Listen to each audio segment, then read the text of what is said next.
The Man Next to You. Original stories of ordinary people in extraordinary hours. The ones history forgets to name. Season 1, The 100 Hours. Episode 3, The Golden Hour. Specialist Renee Pruitt had a saying she'd gotten from an old sergeant, and the saying was, the golden hour belongs to whoever's holding the wound. It meant that when a man was badly hurt, there was about an hour, give or take, depending on the wound, in which what you did mattered more than anything a hospital could do later. Get the bleeding stopped, get the airway open, get him warm, get him moving toward real surgery, and you could save a man inside that hour who would be unsavable outside it. The golden hour. And out here in the open desert with the war moving north at 30 miles an hour, that hour was the whole game, and Pruitt was one of the people who held it. She was a medic with a forward support unit, and on the morning the ground war started, she was riding in an M113 ambulance track, following the advance, waiting for the radio to tell her where the hurt was. She was 24.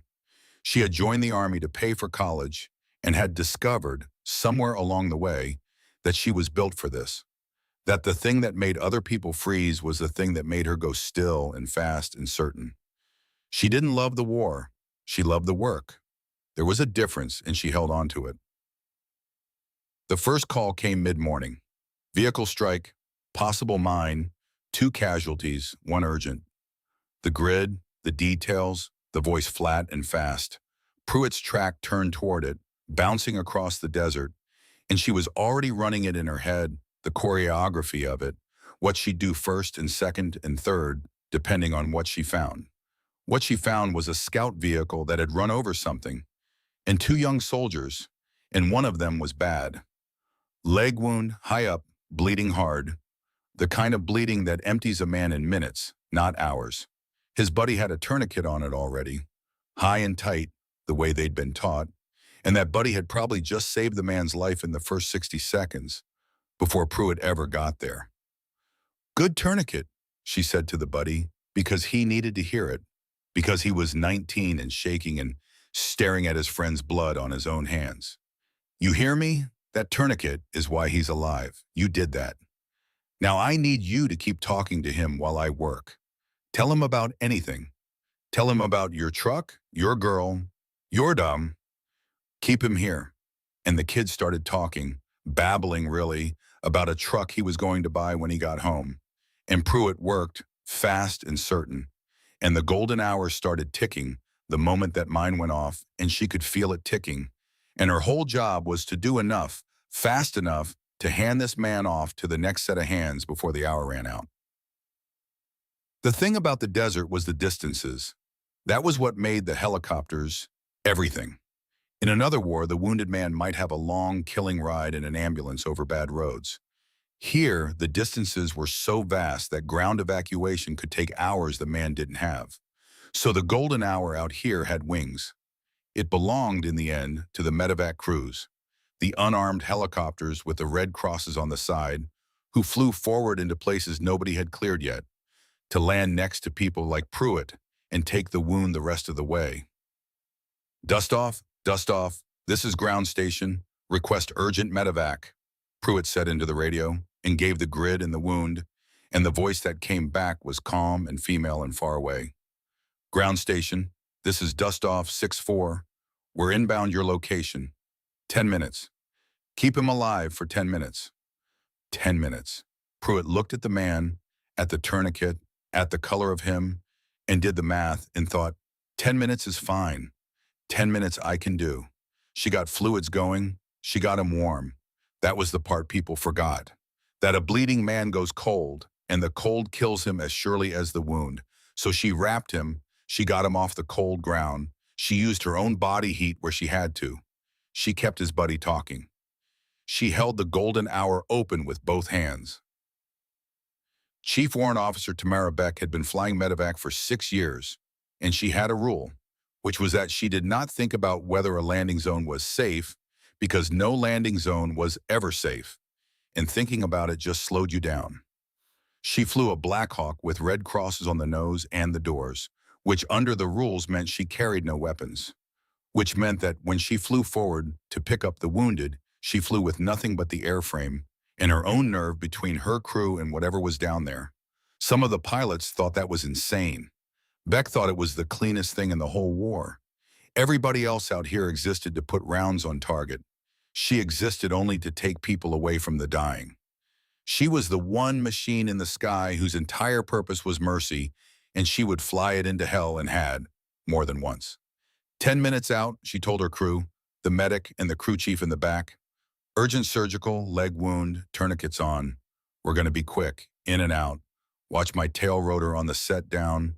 The dust's going to be bad.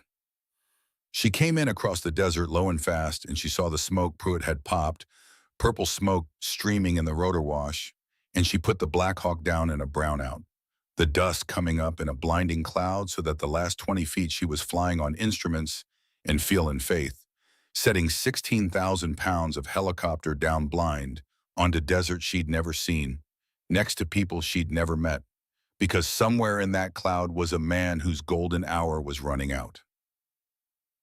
They loaded him in under a minute. That was the choreography, everybody's piece fitting together. Pruitt and the buddy carrying the litter, bent under the rotors, the crew chief reaching out to guide them in, the medic in the back already reaching for the man before he was even aboard. For a few seconds, Pruitt and Beck were close enough to see each other. Pruitt at the door handing off the wound she'd held, Beck looking back over her shoulder from the cockpit, that quick check that pilots do. Their eyes met for a second through the dust and the noise. Neither of them said anything. There was nothing to say and no way to say it over the engines anyway, but something passed between them. The handoff, the baton, the golden hour passing from one set of hands to the next, from the woman who'd held it open on the ground to the woman who'd carry it the rest of the way. Pruitt slapped the side of the helicopter twice, loaded go, and stepped back, and Beck pulled pitch, and the Black Hawk came up out of its own dust cloud and turned south and was gone, climbing, carrying the man toward the surgeons, and the whole thing from touchdown to takeoff had taken 90 seconds. Pruitt stood there in the settling dust with the dead man's, no, the living man's, she corrected herself fiercely, with the living man's blood drying on her gloves, and the 19-year-old buddy standing next to her, staring at the disappearing helicopter. Is he going to make it? The kid asked. He's got a good chance, Pruitt said. Better than good. You gave him the first minute, and I gave him the next 10, and she's going to give him the rest. That's how it works. Nobody does the whole thing. Everybody does their piece. She started cleaning up, hands moving on automatic. You did your piece. Now help me square this gear away. We're not done today. There's going to be more. There was more. There was all day, and the next, the calls coming in, the choreography running again and again. The buddy with the tourniquet, the medic holding the hour open, the radio call, the helicopter coming in blind through the dust, the handoff, the 90 seconds, the climb out to the south. Beck flew until she lost count of the runs. She flew in daylight and she flew at night with goggles, which was worse. The brownouts in the dark, a special kind of terror, settling into a cloud of glowing dust with the ground invisible and the only thing real being the wounded man who needed her to land. She flew to places the maps called enemy territory because the wounded didn't check the map before they got hit. Once she landed for an enemy casualty, a wounded prisoner, bleeding out, and one of her crew started to object, and she keyed the intercom and said, "Red Cross on the nose. We take whoever's hurt. Load him." And they loaded him, and she flew him to the same hospital as everybody else. Because that was what the Red Cross meant. That was the whole point of the Red Cross. And the day it stopped, meaning that was the day she'd hang it up. On the last day when the ceasefire came, Beck set the Black Hawk down at the field hospital after her final run and shut it down and sat there for a minute in the sudden quiet, the rotor winding down, her hands finally still. The flight medic in the back, a young sergeant, leaned forward. "Ma'am, you okay?" "Yeah," Beck said, "just counting." "Counting what?" She didn't answer for a moment. She was counting the ones they'd carried, not the ones they'd lost. She'd count those too later, in the years to come on the bad nights. But right now, in the quiet, she was counting the ones who'd be going home because a chain of strangers had each done their one piece. The buddy, the medic, the pilot, the surgeon. Nobody doing the whole thing, everybody doing their piece and passing it on hand to hand, the golden hour traveling down a line of people who would mostly never meet each other. Never mind, she said, and patted the console of the helicopter, the way Marsh patted his hog, the way they all did. These people and their machines. Good aircraft. Let's go see if they need us again. And somewhere out there, Pruitt was cleaning her gear and bracing for the next call. And a 19-year-old was learning that he'd saved his friend's life. And a man was waking up in a surgical tent who would spend the rest of his life not knowing a single one of the names of the people who'd passed him, hand to hand down the golden hour, from the dirt to the sky to the table, each of them taking care of the man next to them, the man in front of them, the man they'd never see again. You've been listening to The Man Next to You. These people are fictional. What they carried was not.